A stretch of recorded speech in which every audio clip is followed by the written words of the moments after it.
let me just set the scene. I'm sitting in my garden. It's a tiny garden at the back of my house in northwest London, where I live with my family of one wife and two boys and a dog. And this garden is at its best at the moment, although that's not to say that it hasn't been neglected, but it is a beautiful July morning, classic English morning, bright blue skies, lovely warm sunlight, as warm as it gets in England, which is to say not as warm as it gets, say, in Singapore or somewhere like that, but it's that lovely sort of golden light. And I'm looking at a sage plant, which is right next to me, where the light is just glancing off the leaves. And I don't know if you can picture a sage leaf, but it's sort of rough and mottled, and there's just this beautiful silvery light coming off it. And it's very fragrant, and it's just the most perfect place to be sitting. And made even more perfect by the fact that on my lap are two books by the subject of my recorded conversation for this podcast, by the photographer Paddy Summerfield, who I met by chance. And I've got two of his books on my lap. They are his two only books to date, and one of them is the reason I ran into him. His latest book is called 1968 to 1978, The Oxford Pictures, but it was a book that was published in 2014 called Mother and Father that first brought Paddy to my notice, and it was one of Sean O'Hagan's favourite books of that year. And Sean O'Hagan, if you don't know who he is, he's the UK's foremost writer on photography, I'd say. I mean, Jeff Dyer and Sean O'Hagan are probably the most famous writers on photography, but it's Sean O'Hagan who's writing in The Guardian and The Observer every week on the subject, and really, really does know what he's talking about. And if he likes one of your books, then that really does mean something. Now, I'm just going to talk about both the books. First of all, I mean, Mother and Father is beautiful, and if you can get a copy, they're published by Dowie Lewis. Mother and Father charts the love his father has for his mother, and it takes place in the setting of the home in Oxford, where I went to meet Paddy, that he's lived in since he was 18 months old. Paddy is now, I would say, 70 or so, and the book charts the love his father has for his mother through her decline with dementia. And it also is one of the reasons I wanted to situate this introduction in my garden, because Mother and Father takes place in Paddy's garden, their back garden, which is considerably larger, although by no means huge, and their back garden of their Victorian villa in Oxford. And we see in the book pictures of Paddy's parents in the back garden, and as the book unfolds, you see the decline of his mother and the increasing concern of his father. It's a very, very harrowing book. It's a very beautiful book. It's very touching. I mean, it's absolutely wonderful. I know that they weren't particularly pleased with the scans for this book, but I think they're very good. I think they've got lots and lots of information in them, and I think that they do the pictures a wonderful service. The printing is by EBS. EBS are printers, legendary printers in Italy, and I'm very lucky that my book, Want More, was printed at EBS, who seem to be the best black and white printers in the world. They really do have a knack for printing the most beautiful black and whites. They seem to get more detail into the blacks, more tone throughout, and whether printing cold or warm or whatever. My book is quite a neutral book, neutral to cold. Paddy's tend to be warmer, but they really do have a living sense on the page. I think they're rather wonderful. Anyway, that's Mother and Father, but the book that brought about this meeting and this conversation is his new book, published by Dowie Lewis, also printed at EBS and also very beautiful, is 1968 to 1978, The Oxford Pictures. And these pictures, they started to be taken when Paddy left the Guildford School of Art, which he talks about the inauspicious way in which he left that great school, and started taking pictures in his hometown. And the pictures are, on the face of it, quite quiet. They're street photography, if you like, featuring many of the traditional tropes of Oxford, except that they couldn't be further from it. And they depict a sort of sexual tension throughout. And I picked up on this, as you'll hear in the podcast with Paddy, and was amazed at how deep the imagery actually goes. There is everywhere you see longing, everywhere you see a certain kind of desire. There is a thoughtfulness and introspection of a young man coming to terms with life through his camera. And I think from that point of view, it's just fascinating. I picked up on some of the pictures in the interview, and it's such a privilege to be able to sit there with a photographer's book on your lap and look through the pictures and be able to ask, what's this about? If you can get a copy of it, it really is a wonderful book. There is so much detail, and when you hear Paddy talking about just one or two of the pictures, you'll see that in every picture there are multiple layers of meaning which bear looking at for hours on end, poring over for hours on end. And I talked intensely for about an hour. We had such a sort of an open discussion, and one of the reasons that I really wanted to speak to Paddy is that when I've spoken to him in the past, he's so open. I mean, he talks about failure, he talks about his wishes for the future, he talks about aging, he talks about photography, about technique, and he's incredibly intelligent and very articulate and engaging, and there's not one sense of an ego either in there. All he wants to do is take pictures, and in that respect, I recognise that desire very much because it's something I share. But it's very interesting to hear somebody who's spent a lifetime in photography, who, it should be noted, is ably assisted by his partner Patricia Baker-Cassidy, who is an established art teacher and ran Art Jericho in Oxford, which I think is where they met. And she is putting his work together. And together they're a real powerhouse. Going back over Paddy's old work, he's got several books in the pipeline. There's no dimming of the lights here. You'll sense his energy as he talks. So I think it's one of the most honest interviews I've ever had, but it's just a sort of frank conversation. He just wants to talk about his passion for photography, and it comes through in everything he says. So I recommend you listen to the whole interview, because it has that sort of... Oh, look, a blackbird has just flown in and off again. Beautiful. And the conversations are dynamic. I don't like to edit the conversations because you'd miss out on that dynamic of the ebb and flow. They're not perfect, but they do, I think, when listened to in the entirety, give a sense of truth about both him and me and my desire to be a photographer. And that's what I find one of the most interesting things in talking to other photographers, is that it sharpens my drive. It makes me feel more certain about my purpose. And so in some ways, it's like taking a portrait. Is when you shoot a portrait of somebody, are you actually shooting a portrait of yourself, of your interior, or projecting that onto someone else? Or are you just objectifying your subject? And I think that that's one of those interesting things. And when listening to this conversation, I couldn't tell you whether it's one or the other. Maybe you'll have your own views on this. Anyway, I hope you enjoy it. It's a very entertaining conversation. I give you Paddy Summerfield. I'm quite deaf too, so okay, I'm just going to start this. We've got your new book, Paddy, and I want to have a look at that with you in a minute, because it would be such a privilege to be able to actually talk to a photographer about the pictures. And I don't know how many times you've looked at books and just thought, I wish I could have asked the photographer about that. Oh, many times, just to get a sense of the people there. Yeah, and I'm intrigued by the way people's minds work. You know, I mean, artists and photographers' minds work behind the scenes, because one of the things that I'm always conscious of is the conceit of a finished work of art. You know, like when you see a book like yours, the Oxford pictures, to the person who comes along, me included, you know, he sees that and picks it up off the table, as I did at Nigel Hamway's party.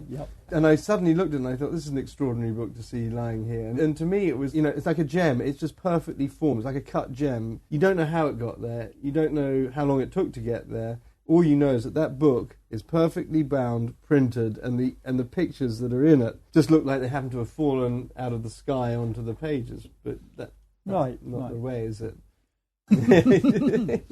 Of course, when I started taking them and the essay was finished, there was never a structure or a pathway or a sequence. When I showed them at the Museum of Modern Art in Oxford in '76, you know, they were hung at any old way, you see, at random.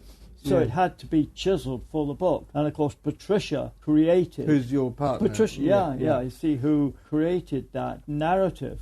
at every moment. But I want to talk about Patricia a bit later, because she's like the forward, the person that every photographer should have, really, right, around more them. than, But we'll come back. Yeah. Using the Oxford pictures as a jumping off point, which was published by Dowie Lewis this year. Done a wonderful job, and his printers, of course. And these printers, EBS, that we have in common. But what I'm more interested in, and when I listen to other people's discussions. Right. I listen to other interviews and things like that. And what I'm not really interested in a funny kind of way, is tales of success. I always want to be reassured that other people have it just as hard as I think it, Yes, of course. And so I'm looking for reassurance that, in a way, that it's actually worth the struggle. And it really was extraordinary, picking your book up and just thinking, God, this is just an extraordinary book to see in this setting. And when we were invited to this party, an anniversary party, and there was this book. And if you could now tell me, when you were taking those pictures, what you remember about yourself at the time that you took those pictures and what you were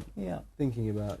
Okay, I was really thrown out of Guildford School of Art. That's the only talent I felt I had, taking pictures. Right. You see, and I was lost, depressed. Why were you thrown out of Guildford? Well, you had to pass the first year examination, which was a technical paper, and then a visual, present some pictures. The set of pictures that I got failed on were actually published in an album, so they didn't fail from a visual point of view. They got me on a technical error. I didn't print them big enough. I'd never really seen a photographic show, so therefore I printed them the same size that were in photographic books. This wasn't good enough. I wanted to do filmmaking. I had to pass the first year of photography to be admitted into the film course. Yeah. And I obviously went back and I said, this is a bit of a nonsense, can't you have me? And they said, we are prepared to have you if you put your ideas away. They had a kind of code of their own. Although Guildford School of Art in the 60s was the most radical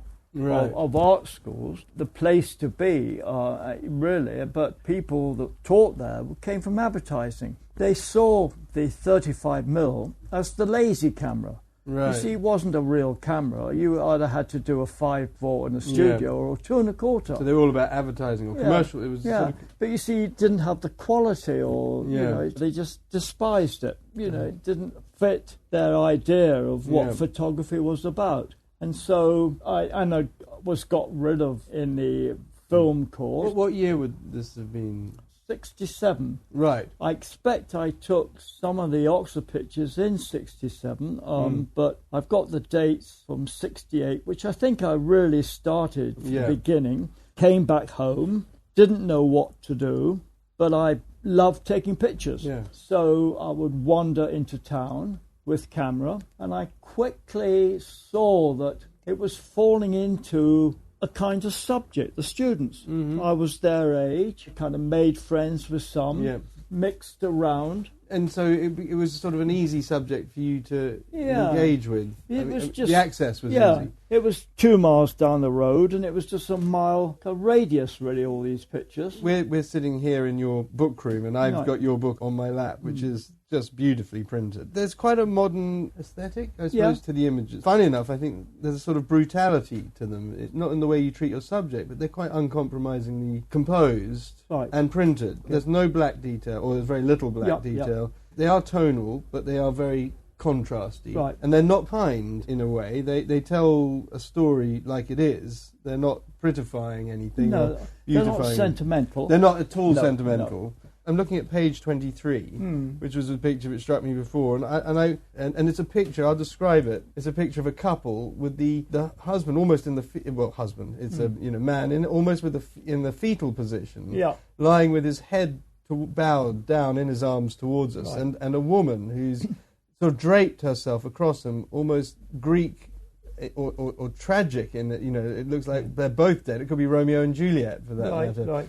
Can you tell me anything about this picture? I mean, the joke about this picture is that thinking about my Oxford series and going back over the negatives, and I would develop the film, go through it visually, and rip the film up and just take out 6 frames. You told me this. That you just cut the film up. Yeah. So I threw away the rest of it because the Oxford series just has the 6 strips that are left, and I kept this one. But I'd never printed it until very recently. Yeah. So I don't remember taking it. But, now I look at it, of course, I see why I took it because of the relationship. And I've never quite seen a photograph of a woman drape herself in a sense of connection. Yeah. You see, in a sense of trust. Yeah. It is. You see, absolutely. It's almost a child. Yes, it's almost childlike yes. in its sort of in the way that she's draping herself around the man, and it could almost be her father. I mean, it is kind of sexual. I mean, there is a sexual tension in the picture, but there might not be in a way, depending on who. That's right. It's a lovely picture. I mean, it really is, and it's one of the things that strikes me about it is it's like poetry in the sense that poetry can evoke through words and sounds a human instinct which can't be evoked in any other way. And in a way, I see that photograph as having performing the same function.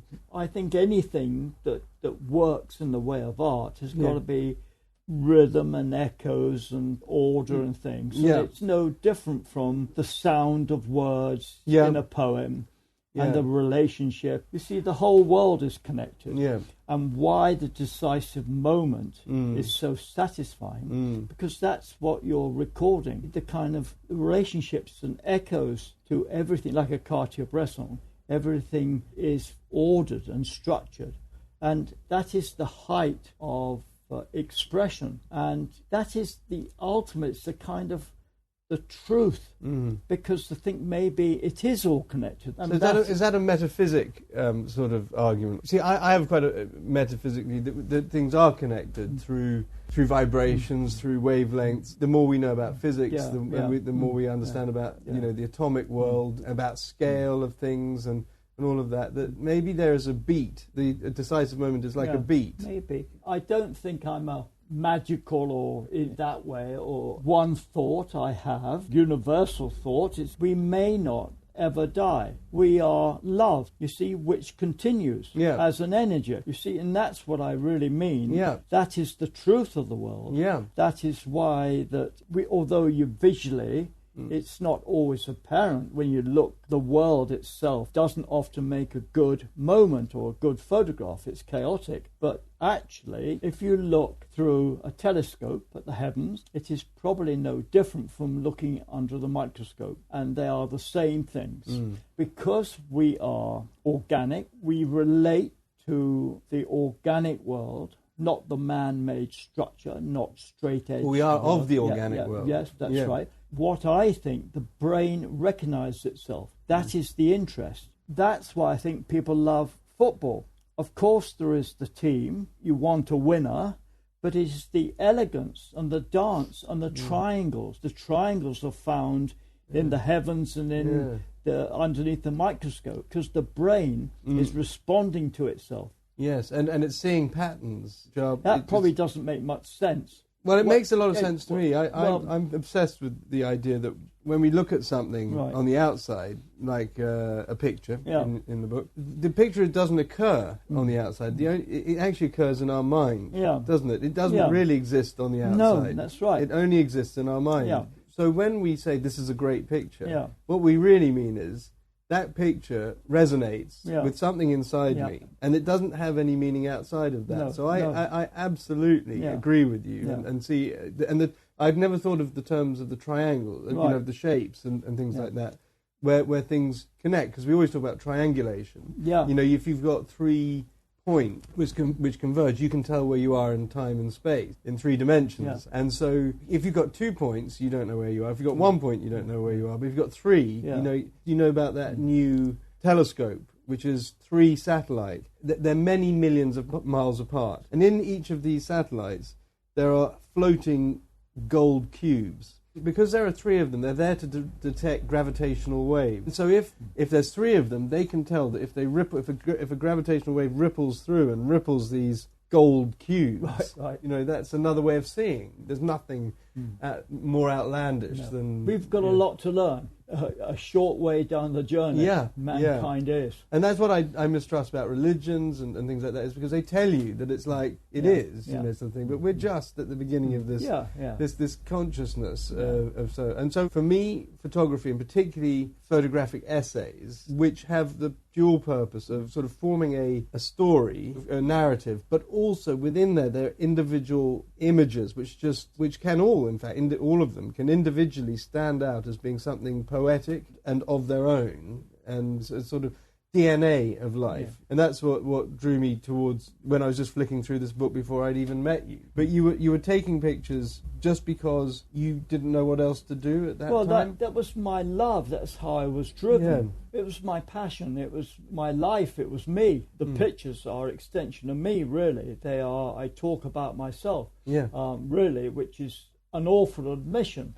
But you see, at the time, the photographers that had the reputation were Don McCullum and David Hearn and obviously people like Tony Ray Jones, and they were all a bit hidden because photography hadn't risen in that way.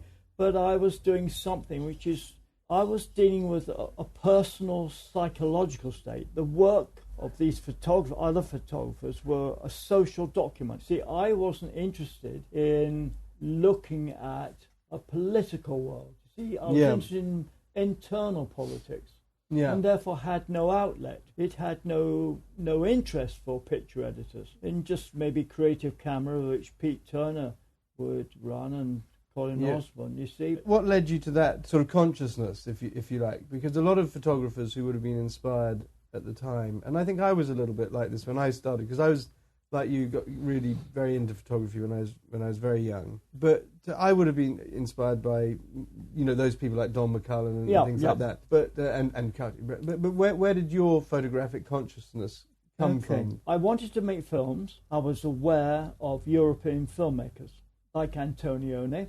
That absence, that rejection, that couples turned against each other. So that spatial picture. Then there was, the Beatles have had a terrific influence on my life. Obviously, in the 60s, all of us were keyed up for the next Beatles sound. Because every time there was something, a new single, it was always different. They broke new ground. When John Lennon, when the Beatles broke up, he went solo. He changed music again. Unlike Paul, who remained a Beatle, doesn't give much away. Bit of a creative invention, not about his personal life. Now, you see, what I would say about John, you felt he was truly present in his work. You see, making something personal and emotional. And I wanted to make pictures like that. I mean, he did it with Yoko. This is our thoughts. This is our Wade. We are together. We are a team. We are more than pop stars. We are thinkers, you see. And I thought about, well, what is my say? What are my interests in my life? How am I? What do I feel? You see, that was the key moment. You see, every Lennon song, when he talks about a woman, it's Yoko. He talks about personal life, struggle with the death of his mother, his struggle with drugs. You see, it was hugely, hugely him, and he was expressing that, and so his creative struggle. Yes, of course, and the thing about it is that he was able to, like with the Beatles, tap into a universal belief they carried with them. Do you think, just as an aside, do you think that was very much John Lennon himself, or do you think that came about through his experiences with the Beatles? Do you think he always had that about him? Oh, as a songwriter, you can't suddenly be someone else. You see, there are more biographies of Paul now, and everyone's doing a U-turn and saying, no, Paul was kind of as talented, more talented. I have no belief in that. I think John was the driving force. Yeah. George Martin some time ago, and I asked, would he stand by? He said, oh, definitely John. Well, there you go. That's it, really. That answers that. Yeah. So, anyway. You talk a lot about alienation, and the things that I'm interested in are, we've talked about this before, and I'm struck that you bring it up. What's the alienation? I tell you what influenced me quite a lot. R.D. Laing, do you know? Right. Yeah, sure. So, it was about the divided self. Yeah. When did you read that? In the late 60s. Yeah. Right. And I thought that is one thing you can do with the camera. And I can show you throughout my work the fragmentation of pictures. So if I can just briefly go through, because You see, the front cover I took probably very early on, 20. It's the posed picture of a punt pole. It's hugely sexual. You see, I was full of anxiety, looking out for girls, and not having any success, and noticing relationships, and you're not part of, and they are, or they're not part of either. You know, girls around at that age, you see, were kind of mattered more than anything. And you always felt the undergraduates that mattered more than the exams, you know. Maybe, you see, it was always that kind of life as you would expect. You see, you're young and, you know. But it's quite interesting that I know that you're not Oxford born, but you've been here since 18 months, that you're an alien in your own town. You know, in a way, yeah. You know, which is kind of odd to be an alien in the place you're most familiar with, but also to feel alienated from it at this age when you're beginning to take seriously think about your work. Yeah. You see, when I set this up, the guy was dealing with the punts. He was kind of hiring them out. Can I just describe because what it is? It's a picture of a very sort of muscled forearm. Left hand grasping a vertical punt pole, and there's no question that it's a very sexual sort of phallic image, and it's right on the cover of the book. So that kind of sets your stall out pretty quickly. But I want to carry on and talk about the thinking which goes beyond just the punt pole, and is obviously conscious at the time. It isn't created. You think, oh, well, that works because that is there, or it's a found thing. It's a circular tree with a hole in it. It is something. It is something to push the punt pole into. Yeah. You see, so it's hugely Freudian. Yeah. You see, all the stuff. Sadly, this character committed suicide. This is page 7. Yeah. Yeah. But you can see the amputated finger, which goes under the coat, but it continues and becomes a phallus. He has his flies open. Yeah. You see, and it is these moments or this vision that kind of sets me a bit apart from what other photographers do. And this sort of goes to that projecting yourself onto your subject matter. In fact, your subject matter really is just a sort of medium for you to describe what's going on inside your head. Maybe not even your conscious head, but your subconscious. Or this. Well, yes. I mean, I know what I'm doing. Oh, right. No. Every moment. Otherwise, they would keep on surfacing. I know what I do every moment. Okay. Yeah, there's none of them chance. Okay. None of them chance. Okay. No. Well. And that's why I think they fail in some way. They're too structured, too ordered, too carefully seen. Yeah. You see, in some ways, I always... But does that... I'm not going to give you platitudes or whatever, but I'm going to say your judgment as to their failure because, for those reasons, are the poetry that somebody else may discover in your work. Because poetry, which I always think of as being kind of the highest art form, is entirely contrived. You know, I mean, photography is in some ways people mistake it for being uncontrived because we talk about I'm just photographing what goes on. I don't set anything up. I don't. This is sort of it's a false idea of photography. Whereas what you're doing is authoring in a way, and yet you call that a failure, whereas an author would call that what they do. So what's the difference? You see, whoever you are. Whatever you can do, you want to be someone else. And, you look around, you think... Well, some people don't. I mean, I'm not saying I don't, but I find myself stuck with myself. Yeah, you can't do anything about that. But some people are incredibly happy with themselves. Yeah. Well, they're very lucky. Yeah. Well, I'm not sure that they're lucky or boring or whatever, but you've talked about failure. Yeah. And it was very interesting to hear somebody talk so candidly about failure. So you've talked about the divided self or the alienated self. Yeah, the alienated. Yeah. I mean, would you be able to talk to me about what you would consider your own personal failure? I think early days, school days, I find it very difficult to learn, couldn't pass exams. Yeah. Was mocked at school, ridiculous, especially by the staff, because I am obviously, I say obviously, but I'm quite dyslexic, so of course it wasn't recognised. So I spent my life, at the bottom of the class all the time. You're made to feel very early on that you're not very capable. So it's a habit.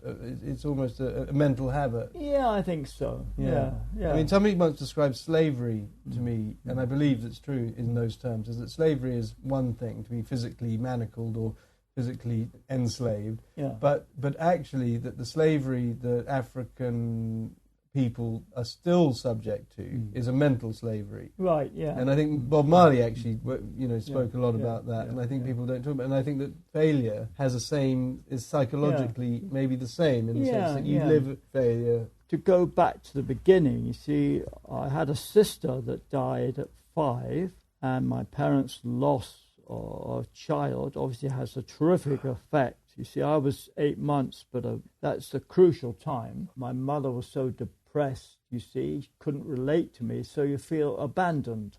You see, and I think that abandonment is always there in my work. When my parents took me to the Ashmolean down the road, I saw Samuel Palmer's ink drawings, very dark, troubled, lonely figures. And I thought, looked at that and I thought, oh my God, I'm not alone. You see, and I wanted to make work like that. Yeah. So people could look at my work, not that I had done any, but could say, yes. You see, I don't want the work out there to show off in that way. I want people to say, I understand. Mm-hmm. And that's why I think work is important in the world, and all art is important. People can find something of themselves in it. It's recognition of the self. Yeah. And it's the opposite of oblivion. Yeah. That we live our lives in some kind of oblivion, or fear of oblivion. And when you see somebody who's, I don't know whether it's going through the same thing as you, but you there's something about their work which you connect to. Yeah. And there's something in it, and it's not the literal thing of it. It's just the form of it, or something like that. It may be something which I recognised in your work of myself, because I had exactly the same sort of school career, fairly similar reasons. But the alienation, I'm very interested to hear you say it, because I think that shows in you a great deal of self-awareness. I think you are right, because most people push it to one side. Most people want to, especially today, like with the selfies on the mobile phone. You see, I'm better looking than all my friends. Here I am having a better time. You see, I am, having a better time all the time. And and so the attitude is quite different from when I was young. On the other hand, it's becoming quite common now to read articles about people in the media who are saying, well, it wasn't quite like that. It was kind of much more painful, and you're going through a much more difficult time. It swings, doesn't it? You see, there are people that kind of present themselves as kind of successful and glamorous and high achievers and without problems in the world. Yeah, they're big fat liars, because I don't think that anybody, no artists arrive at that. Anyway, but I've always kind of been quite direct in every aspect of my life. Like with Lennon, what did he achieve? Why is it important? So I thought I've got to do the same, in a sense of not likening oneself to Lennon, but to be autobiographical, to actually say something that matters to me. And because it matters to you, it's universal. Yeah. Well, it depends how. What I mean is that some people say, there is solipsism, that sort of writing that's become pretty much everything. And it's a bit like reality TV and all of that, which is really all about the ego, that higher self, or the higher expression of self. Whereas in your pictures, and you're expressing the alienation, we haven't looked at Mother and Father yet, but you're expressing sort of, or you're showing a degree of alienation. What you're showing is a common alienation. Right. It's not just, it happens to be your alienation, but you're a conduit for people, for everybody. So there's nothing remotely self-obsessed about it. It's just tuning into something of yourself, because it's there. Other people tune in. We're all the same person. Exactly. We all experience the same emotions. You latch onto a few ideas. First of all, life is not really understandable. It's all a bit of a mystery. So I want my work to look at it, to think there's something more than this, and you achieve this by not putting the subject in the middle displacing it so you feel something is happening outside the frame.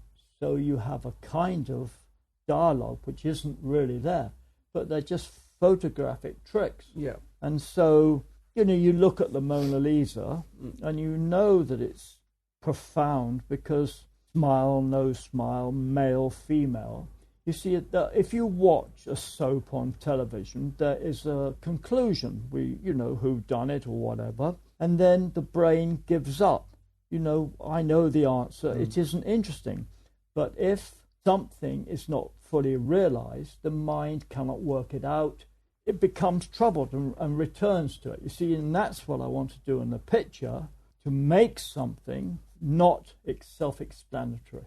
And it's actually a portal more. It sort of leads the mind into itself almost. It's a jumping off point. Yeah. And it's funny because that's one of the ideas of perfection which I'm thinking about at the moment, because we live in sharpened times. Right. Everything's sharp. Digital cameras are amazing technical wonders, and photography is being a mechanical kind of art in a way. The development of it is towards better lenses, better cameras, better performance, more perfection. But in fact, perfection gives you nothing. It's an entirely man-made, superficial. It's like icing. It's as sweet and tasteless as icing is. And in fact, it's what Japanese call wabi-sabi, that imperfection, which actually gives you the key. It's the way in is through. Your mind needs to connect with something beyond. And there again, it has to be organic, where the digital camera is a structure, an artificial made structure. And that's why, film are made up of irregular dots, and it can lead the eye into the picture, not a smooth structure that throws you back. So that's the difference, and that's why kind of a digital picture is unrewarded. It can be super sharp, but you can't go into it. Your eye isn't led round it. But this is a conversation that I have with clients and photographers who I print for, and a lot. And it's a conversation I have with myself a lot. And it always boils down to isn't that just a facet of a photograph rather than the only thing about a photograph? For example, and in a slightly different way, all your pictures in here and all your pictures which will ever be printed will all be digitized at some level, and that the film as the recording medium will be important throughout the process, because it will always look like film. But I wonder to myself whether or not the obsession with silver halide crystals, the arrangement of silver halide crystals, is not somewhat diversionary from the truth, which is that an image is an image, and in the end, the image can affect you however it's presented to you. Right. So I'm sort of contradicting what you're saying there. Well, I can show you in the other room that I spend all my time in, virtually, except if I'm boiling an egg. But there is a fibre-based print, not one of mine. That's Andrew Lanyon, whose father was Peter Lanyon, the painter. And the black in there, so much more intense than anything in the room. Right. So the black in a fibre-based photograph is something different from anything else. So it has a presence. There's something, unique about it. The difference between something reproduced and a real picture in the hand, a proper fibre-based print or whatever, darkroom made print, it's a different experience. It is. I grew up on film. I'm a film bait. I've adopted digital because I think it suits more the way I like to work in a way than film. I don't have the patience anymore for film, and I can be lazier with digi. I like the immediacy of it. I still feel that we're now 20 years into the digital era, and we're still talking about which is better. It's a conversation which will never come to the end of. Well, that's right. It's like with sound, isn't it? Vinyl or CD. And of course, in truth, there won't be film one day. Digital will be surpassed as well. What I would say, how I observe things, I would be pretty irritated if digital came along and suddenly made all my film pictures look inferior. I would be gutted. So, all that waste.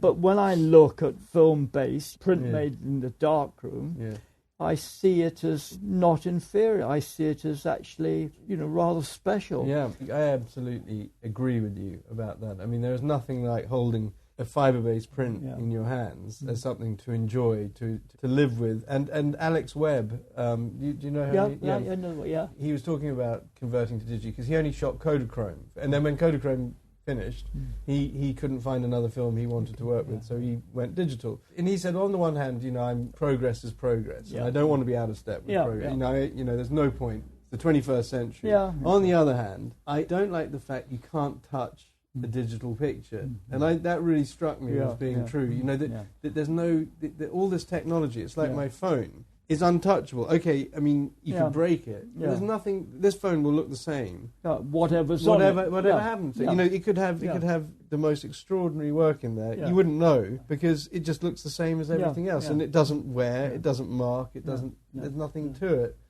And in the end, we don't own it. So in the end, we're separated from that image. So I suppose your negatives, which we're surrounded by here, are organic things, aren't they? The thing is, of course, you call it digi, and so do I. But the convenience is staggering. You press your shutter, you got an image right away. You can get it right to your picture. As in the old days, you took a picture and you were in Oxford, and it had to get to a newspaper. It had to be physically put on a train, the film, then processed. You see, it's an immediate picture. Of course, no one's got the time to do anything else. I do think it's rather amusing, though, when you watch people with cameras, professionals as well. They see a subject, they take the picture, then they spend the rest of the time looking at the picture. And I'm thinking, oh my God, you see, you missed the moment. You've got to hover around. In the moment. No, you've got to look and look and look and choose your moment. You see, I can't understand that they haven't learned that all the time there's wondering whether the picture is there or not there, that they're missing pictures. Well, I think that they're missing pictures not necessarily just because they're looking down, chimping as it's called, at the back of their screen, but because they're not in the moment. And all of this technology takes us out of the moment. Where you are at this time, suddenly you're out of the moment. I mean, Leica has just brought out a camera, which only Leica could do, which is their most expensive camera, M camera, which doesn't have a screen on it, so you can't see what you've shot. Okay. And that costs £600 more than the best M that they've ever made. So what do people do if they want to see if they've exposed it correctly? It's just like film. So when can you view it then? Only when you take it off the camera. But it won't be successful, surely, because press boys will want to know if they got the shot. Oh, well, Leica's not making for those guys anymore. I mean, Leica's making for... I mean, Alex Webb, I use one. Leica's for people who like using Leica. If I was on a job, I wouldn't probably use a Leica because I'd want something that was more commonly usable than a Leica. It just happens that I feel more comfortable with the Leica than any other camera because it's not all about prosaic getting the job done. It's an adaptation of my eye. Some people still use those cameras. I mean, but I just think it's a sign of the times that Leica has adopted this approach, which means that it's taking you away from, I'd have to take a picture and just hope that I'd got it right and move on. What I wanted to ask you was, and I was reminded, and this is on this subject, is that that picture of the man and the woman on his picture, you said you'd forgotten that you'd taken it. It was maybe 40 years old. But what I mean is that when you look at that, having forgotten that you took it, that's quite an important separation. Okay, that's to say I wasn't aware of that negative. That's why. When I look at my pictures, which I can remember taking, I find it very unsatisfying because I can remember taking it. I know what it was like to be there. Yeah. And when I look at these pictures, I don't know what it was like. They're just presented as complete, discrete things. Mostly I have some kind of thought about the pictures. I've only just found the negatives, so I have no idea what stage. There's this huge eroticism in this book. You see, if you go back, this is page 58. Yeah. This looks like pubic hair. Yeah. This is phallus. This branch is dipping between these two, entering there. You see, this girl was walking. I stopped her. I was able to look at it, compose it, see what I was doing. So you stopped her? I did, yeah. I do sometimes set things up. This girl I didn't. Walking past, and there she was, sunning herself. Yeah. But you see both these together as composite. You see as always, the echo of the triangle here and here that I include in my pictures. That shape of the arm on either side is reflected. Yeah. This is threatening with phallus. This is girl with girl rising. You see, so there's an emotional connection. Yeah. But it's erotic, isn't it? I mean, it is consciously erotic. You see, this is a page very 61, early picture. Very, very early picture. And I wouldn't have taken it had it not been for one thing. Legs so framed that they're cut off. Right. They reappear here. Oh, yes. Divided self, R.D. Lang. No, right. So I'm just going to describe this picture. On the right-hand side, there's a chap whose right hand and all his legs are cut out by the edge of the frame. He's sitting on a bench, and in his left hand he's got a book, and he's sort of holding it away as if he's thinking about what he's just read, and his head's cocked to the right. And you can't see his legs on the right-hand side because the frame that's the end of the frame. But right over on the left-hand side, about 2/3 of the way up, there's these little legs sticking in, and that is literally the divided self, or the completion of the man on the right is found somewhere else in the frame. That's what I took on board, that fragmentation of the title of R.D. Lang, Divided Self. Yeah. Like the next one. Well, this one you see is kind of without arms. Yeah. You see hidden. Kind of these are fragmented. The foot is fragmented. The arm is. You see, it's kind of. It looks as though they're probably fallen from the skies, and also not really connecting. They're still separate. There's a couple. It's a couple lying on the grass with their heads towards us. We're looking at them in a sort of foreshortened sort of way. They're stylized, my people. There's a lot of youth and beauty in these pictures, but of course the pictures also. They also have the merit of standing on their own as pictures. I mean, the punt is a constant theme. Yeah. I mean, this looks like something. This looks like something out of an Emerson picture or something. This is page 69, and it reflects. It's a picture on the right-hand side of a girl. It's a beautiful 45-degree diagonal line created by the punt, the pole on the left-hand side of the picture, which is facing on the left-hand page. A sort of mirror punt pole and a chap with the boater and a chap in the distance. I mean, they are very carefully arranged, these pictures, aren't they? They are. You see, it's very easy to get pictures wrong. I'm very lucky. A lot of people come to me and say, Paddy, give us an order. These are my pictures. So you'll go through other people's pictures? But only mates and things. Yeah. But you see, I did it for Tom Wood, and I don't know, in his first book, I don't know if he stuck to it. And I think he said when I saw that, oh, God, Paddy, I should have listened to what you said. Right. But I can get a pile of pictures and do that. Yeah. See, I know instinctively, the rhythm and the echoes, the relationships. So I don't find it very hard. Do you find that easy with your own work? Yeah. Right, because I find that very hard to do, because of that emotional connection to my work. I tell you what goes wrong. You can get 95% right. The other 5% of the pictures which are good pictures, you think, how can I fit them in? And I remember Di Lewis saying, sometimes you've got to lose your best work. And, you think, how can I fit this in? It doesn't quite work in the sequence. Your favourite picture. Yeah, that's right. That's right. You never thought it wouldn't be part of the That's mix. right. So you put it on its own. Yeah. Or you put it on the cover. Yeah, right. Okay.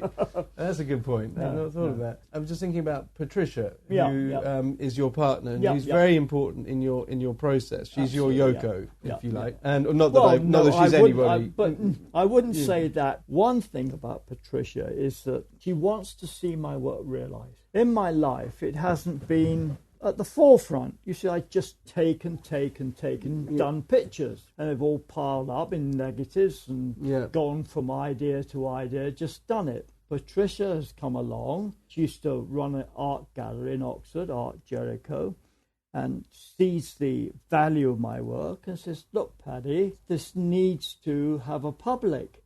And she has built a route for me to realise that. She does all the buttons and all the computers and all the answering. And yesterday she had a letter in the Guardian. You know, she knows how to construct the sentence, the commas, how to draw people in, what needs to be said. She's very capable. All the Oxford work she scanned, and she learned how to do it. Yeah. Were forums or asking or whatever, she'll find out. Whatever she needs to know, she'll find out. Because of the way I am, you know, kind of don't really live in the real world, is that I have to rely on someone that could do that, and it's a godsend that someone's come along that's enabled me to move forward with the work. And of course, Di has been, you know, the key man to find. So how did your link with him come about? He was one of the first people, wasn't he, involved in making kind of artist books. Yeah, in photography. In photography, yeah. And I phoned him up just to see what the procedure was. And I said who I was. He said he had some idea of my Oxford pictures, because one or two were kind of publishing critic. He might have seen some of the show. And then I had to, you know, there was money involved. And I thought, oh, well, this is, you know, more difficult than I could cope with. Yeah. You see, and then later on, years later, Patricia, as always, said, well, you know, this is what to go with. They have open submission. Right. You know, and so we kind of presented. In fact, what we did, I got Di interested. We met at the Old Bank in Oxford, where Jeremy Mogford purchased my Oxford series. Right, so there's some proper prints there. There at the Old Bank? At the Old Bank, yeah. Okay. So we met him there, Dowie, so we could say to him, this is what, you know, I would like, or this is what I could do, or whatever. And so I could show him two sets of work. Upstairs, a series called Handheld, and they're objects in my hand. Yeah. And that, again, is a narrative about the Beatles. You see, it kind of runs through their songs. Anyway, so I was able to say to Di, say, you know, this is what the Oxford work looks like, and this is what, you know, Handheld looks like. That was that, really. And then I submitted Mother and Father. And of course, like with publishers, he's a one-man band, they've got a lot of people involved, a lot of people in his books, and worked so hard. So Mother and Father is your book about your own parents. Yes, in the back garden. Yeah. Kind of we presented it, and goes missing for a bit, and you don't know if he's really interested. He's, you know, making an assessment of, is it going to work for me? Is it going to work for the public? You see, first book, it may not be what he should be doing. I wanted, after Mother and Father, I wanted Empty Days to come out, which I think is my best book. Yeah, which, you know, we got a dummy. Dowie said, good, we'll go ahead with this. And then with Empty Days. Empty Days, you see, I hoped it would be the next one. I mentioned to Dowie that Martin Parr was currently in Oxford doing a book coming out the end of next year. He said, well, oh my God, you better get your book out before he does. See? Oh, I see. So it'd be redundant, your book. So he slid Empty Days back. So, but Mother and Father was already published. Yeah, it was published, in 2014, was it? What are we now? 16. 14, So Oxford is published in 2016. Yeah. Because Martin Parr's got a book about Oxford coming out. That's right. God, that man's stamp is on everything. Yes, that's right. It's stamped upon. But I don't know. We're so different. Have different approaches, different periods, and doing different things. Yeah. You see, but on the other hand, Martin will have all the wheels and all the, you know, all the glitter, all the glamour. And of course, if there are two books on Oxford for sale, people aren't going to choose my book. I'm not going to deny that Martin Parr's drawer is pretty powerful, but and also his print run will be spectacular. Yeah, of course. So on, and all of those things. But Phaidon are doing it, you see. Phaidon, right? And it will be everywhere. But I have to say, your book has had the most amazing press. I mean, it really has had. Well, Mother and Father. No, Mother and Father, yes, absolutely did. But the Observer book, the Oxford book, has featured in so widely. I haven't noticed. Well, really? No, I haven't. Well, anyway, it's lovely to hear. Well, yeah, I mean, you've got... I know the Telegraph, obviously. And there have been other websites which have run it, and I can't know. I have to. Okay, we haven't seen. Right. Okay. Well, I'll send you. Thank you. Links. Well, the thing is, we always thought the Oxford work wouldn't get such recognition, but it would sell more. You see, because it's much sexier, and everyone knows Oxford, England. So people might be more in the world, but wouldn't get so much attention. Yeah. And I don't know if it will or won't. I mean, who knows? And also those sort of arbitrary decisions, like Martin Parr's got a book out, so you have to. So that forces you to put your book on Oxford. No, that was Dowie. Well, that was Dowie.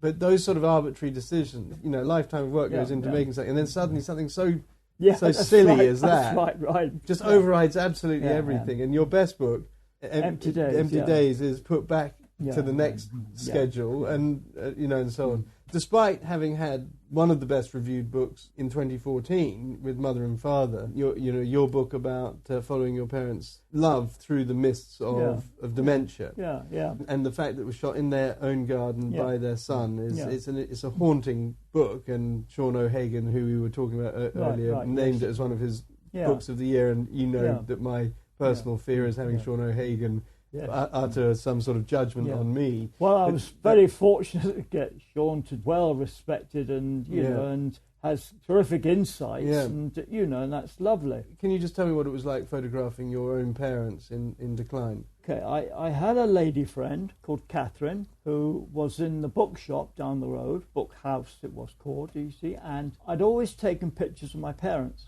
As you do, you're at home and, a few snaps, and you do a little album for them at Christmas or something. And she said, "Oh, Paddy, there's some proper work here." So she was the one to alert me to the essay.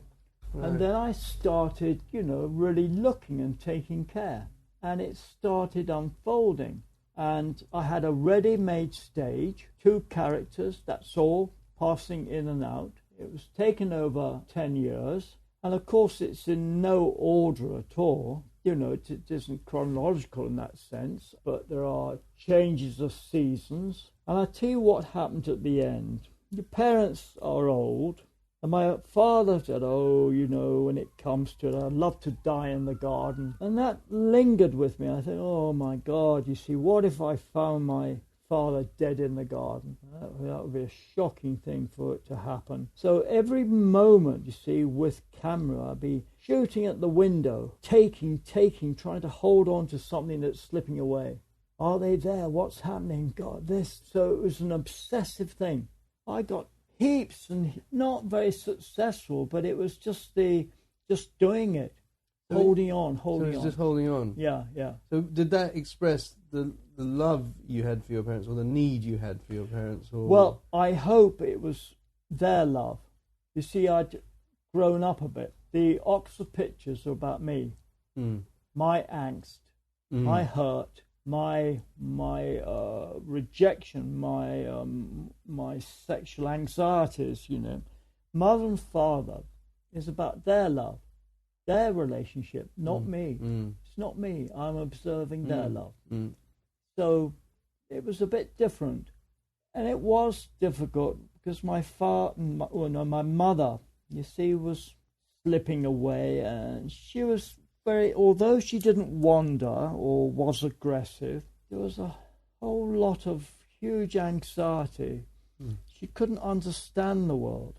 And she used to say the world doesn't look the same as it used to. So bit by bit, I don't know, it was just my father, he struggled to do everything for her, it was his duty, his responsibility to keep her in the house. He wouldn't let her go into a home or have any care. I think he had a carer, maybe a bit at the end, but he was always lifting her in and out of bed and and struggle all the time. And I was really not included. I get a bit irritated because my father was stoic and wanted to do everything for himself. He always took charge of everything in his life. He had twin sisters. He was always, responsible. He was always the top of his class. He got top of his job and household here, So you don't really count, Paddy. So I thought, okay, I take pictures, which I've always done anyway. There are some good stories. I remember I photographed the Duke of Edinburgh once doing walkabout in Cambridge, and eventually he turned to me and he said, if you haven't got your bloody picture by now, you never will have. You see, and I was photographing my father in the garden. He turns and, not wanting to swear, says, I'll tell you now what the Duke of Edinburgh told you. So, although, he allowed me to take photographs and, I didn't interfere much. I did occasionally maybe, but, he just let me do it. It was such a common sight for me being in the garden with camera. He just ignored it and just got on. Did he die in the garden? No, he didn't. No, he died in bed. No. So you were left with all these pictures after they died. Yeah. And you kind of began to describe the birth of that into a book. Your friend said there is a work here. There's an essay. Yeah, there's here. Proper work. Yeah. And then how did that coalesce into Mother and Father? Right. Well, it had a bit more of a beginning. Jerry Badger, who I've been friends with for a long time, probably mid-20s earlier, came round the house and saw these little albums I'd made for my parents. He said, what are you working on? And I said, well, I said, my God, we should get this out right away. So he had a spread in AG. Do you remember? Yeah, sure. Well, he wrote there and he kind of said, oh, Paddy, I'll publish these, get these published and write about them. So that was their first life before Dowie. And then, maybe it was things like that triggered Dowie to say, well, we can do something, because it's already been out there. And then there was having Jerry Badger take an interest is... Well, I've been very lucky. He's done the After Forward for Mother and Father. Yeah. He's done the same for Oxford. But you see, the Oxford article was written at the time of the show in 1976. You see, so that's Badger's essay that was in the BJ, along with the work that was shown at the Museum of Modern Art. And I have been lucky because, I knocked around Oxford, next to Rota, ran the Museum of Modern Art. Yeah. I was always down there looking at work or going through the books. And Nick said to me, oh, Paddy, you're always down here. I must well give you a job. So he got me to run the coffee bar. And I was absolutely hopeless. He said, oh, we've had enough of you. You see, on your way. But that was fair enough. I would see it was coming. Yeah. You see, but he said, Paddy, before I leave, you see, I'd like to put a show of yours on. So he asked me to put the Oxford pictures on. So Nick was the one that thought, and then it died a death, you see, just that show. And I don't know, at that time, 76, I probably had 40 pictures, or printed 40. And I've always, been friends with Nick, really. Yeah. And I say friends. I remember one time, quite recently, I saw him at Brighton Photography Festival. And he put his arm around me in an affectionate way, and he would. He says, you'll be famous one day, Paddy. And I said, I'm going to prove you wrong. So, it's always mattered that he's, believed in me because he has. And it's amazing. It is extreme, and it's almost like you're the only person who doesn't believe in you. You told me a story about Tony Ray Jones back in, who's a great photographic. I look up to Tony Ray Jones. Yes, but I think we all have to. Yeah. And you told me a story about him, and I'd love you to tell that again. About when you had an exhibition. Okay, I had a group show in London in about 67, I guess.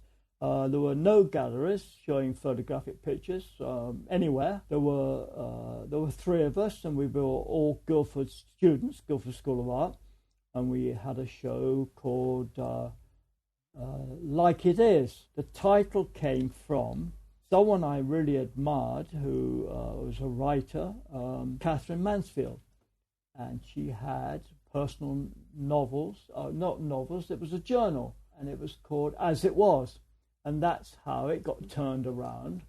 And I did the poster, and it was the first successful picture I'd ever taken. And I was a Guildford School of Art student. And I think our second project was, would we photograph an egg? I didn't think an egg, or there's no point in putting an egg in an egg cup, as a studio shot. So the egg eventually, after trial and error of different environments, ended up in someone's armpit. See, influenced by Brandt and the body and the surrealism, which just continues through my work. So that was the poster. Tony Ray Jones was there. He wanted to be in on everything. I think he was kind of interested in an inquiring mind. He would have known the people at Creative Camera, Bill J. You see, and I think that's why it was a very small little group of people making photographs of any sort at that time. So he would have got to know. I didn't know him personally, and kind of I knew some of the work, but I didn't send him a personal invite. Anyway, he was there, and I said to him, apparently you said about my work, is it enough? And he said, that bloody Pete Turner doesn't keep his mouth shut. Yeah. And Pete Turner would be, a part of Creative Camera. That's the only dialogue we had. And of course he's right in a way compared to his very complicated and layered pictures that he made.